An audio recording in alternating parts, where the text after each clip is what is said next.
This is the Wire Weekly Rollup for the week of February 18th to the 24th, 2024. Beginning with international events, in the Red Sea Horn of Africa region, this week marked significant escalations in the region, following the most successful targeting of a commercial vessel by Houthi forces so far during the Red Sea crisis. Sunday night, the merchant vessel Rollup was struck with multiple projectiles, forcing the crew to abandon ship. Originally, the vessel was reported as being sunk, but several days after the strikes, imagery obtained by the BBC confirms that the vessel is still afloat, albeit barely. The imagery confirms that severe flooding has caused severe trim to stern, so much so that her deck is awash at the base of the accommodation superstructure. Additionally, her bulbous bow was almost completely above the waterline in the photos provided. The Rollup was allegedly towed into Port Djibouti, where salvage operations continue. In response to the success of this strike, the next day Houthi forces targeted several other commercial vessels, including one which was delivering humanitarian aid to Yemen. The merchant vessel Sea Champion was struck with at least one anti-ship ballistic missile, but was able to continue her voyage to the Yemeni port of Aden, where she offloaded her cargo of grain. In the same engagement, the merchant vessel Navis Fortuna and the USS Laboon were also targeted with missiles, the former successfully. An American MQ-9 Reaper drone was also shot down by Houthi forces during the escalation, which marks the second drone downed by Houthi forces since this conflict intensified in October 2023. Throughout the week, CENTCOM forces have continued daily missile strikes against Houthi targets in Yemen. Very few details of these now regular strikes have been made public. On the home front, in New York, the revelation of a recent rule change has indicated that potentially tens of thousands of illegal immigrants have been allowed to receive substantial cash payments in addition to the monthly benefits already provided. This follows the announcement of $53 million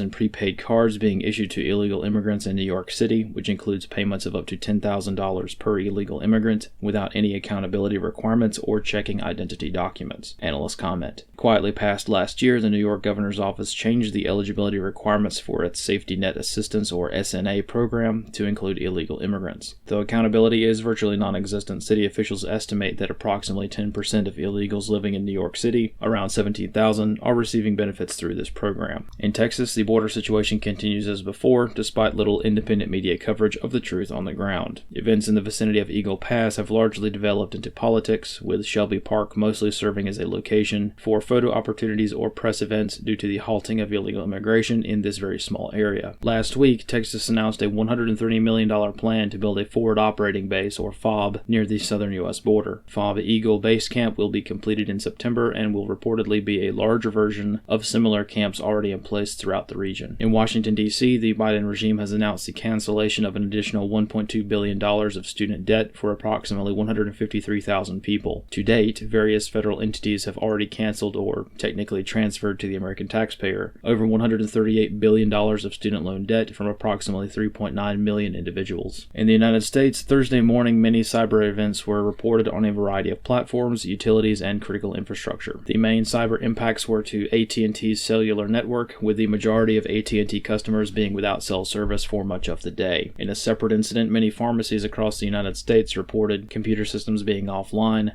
allegedly due to a cyber attack. Wells Fargo brokerage users also reported problems accessing their accounts Thursday morning. It is unclear as if this was related to any of the other cyber events reported throughout the day. Occurring nearly simultaneously with the initial cellular outage, significant solar activity was observed throughout the day, but it is unclear as to how much this impacted telecom networks. Friday afternoon, Pentagon officials via CBS News disclosed the interception of an unidentified high-altitude balloon flying at an altitude of 40,000 feet over the western United States. The Pentagon released very little information regarding the object, but directly quoting the initial CBS report, quote, "One official said the balloon was over Colorado earlier in the day and was expected to be over Georgia by Friday night. The official said the balloon appeared to be made of mylar and had a small cube-shaped box about 2 feet long on each side, hanging below it." End quote. Analyst comments for this wire. This week has exemplified the harsh lesson that Murphy's Law strikes at any time, but usually makes an appearance when least desired. Likewise, the desire to remain objective in the face of homeland threats being ignored by defense officials is exceptionally challenging, especially when every fiber of analytical being, combined with the wealth of American defense policy and history itself, overwhelmingly indicating that airspace violations are usually a clear and present danger to a populace. At minimum, these events, if viewed through a purely wholesome, coincidental accidental and innocent lens are a fantastic lesson that whatever can go wrong will go wrong. Even if all of the cyber events, cellular outages, systems failures, unidentified aircraft, and solar activity are all perfectly benign and unrelated to any sort of hostile act, the compounding of these events is a constant reminder to remain vigilant. As very few details have been released regarding the high-altitude balloon, theories abound as to its purpose, none of which will likely be confirmed. Despite Pentagon statements, this balloon is not likely to be of civilian origin. The construction and size of the balloon's payload, the lack of airspace deconfliction, the lack of required transponder data indicating the craft's identity, the fact that no hobbyist group or commercial company has claimed the balloon, the flight level of over 40,000 feet, and the ability to maintain that altitude without ascending or descending as it traversed the United States all strongly indicate that hobby use of this craft can be ruled out. However, though this does indicate both hostile intent and hostile action, this does not necessarily point to foreign use. On the one hand, the presentation of this craft based on the information that has been made public clearly indicates that it may be a threat. On the other hand, this craft may also be American in origin, a secret reconnaissance platform that got caught by NORAD's own defenses. The United States is certain to have been developing lighter-than-air reconnaissance craft, and extremely secret projects would not be disclosed to everyone that needed to know, including NORAD. With this in mind, understanding defensive capabilities with regards to these types of incidents is important. Thousands of unidentified aircraft are detected by NORAD each month, almost all of which remain unidentified. The fact that this particular craft was disclosed in such a way as to keep it quasi-secret indicates that this craft was different. Having a mylar construction is an indicator that it was not civilian in nature, along with the de facto admission by officials that the balloon was remaining at the same altitude as it traversed the United States. The tacit implication that the balloon was not transmitting location data is another strong indicator of nefarious intent. As such, the presentation of both a hostile act, being airborne without permission, and hostile intent, no communications or response to identification friend or foe interrogation methods, confirms that this aircraft was indeed a clear and present danger to the American public, despite what defense officials have stated. However, until Pentagon officials begin to tell the truth at press briefings, the American public would be prudent to treat these events more cautiously, though it is always desirable to have a balanced view of world events and avoid alarmist perspectives. In the fog of war, it is sometimes acceptable to adopt a more cautiously defensive posture and prepare for the more worst-case scenarios. In a dynamic situation, overreacting to an unknown variable is preferable until more information can be obtained, which more accurately outlines the threat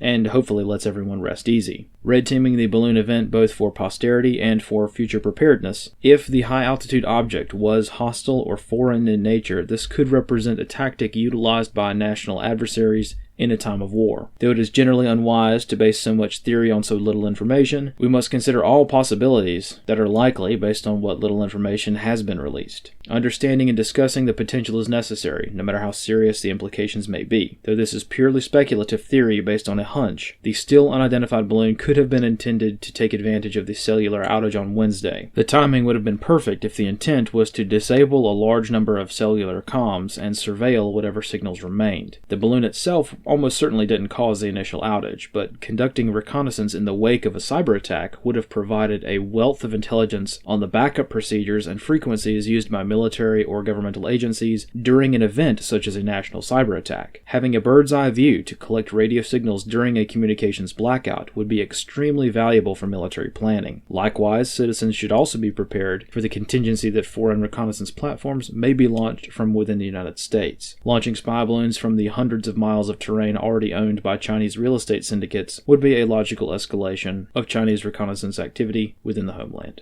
This concludes the Wire Weekly Rollup for the week of February 18th through the 24th, 2024.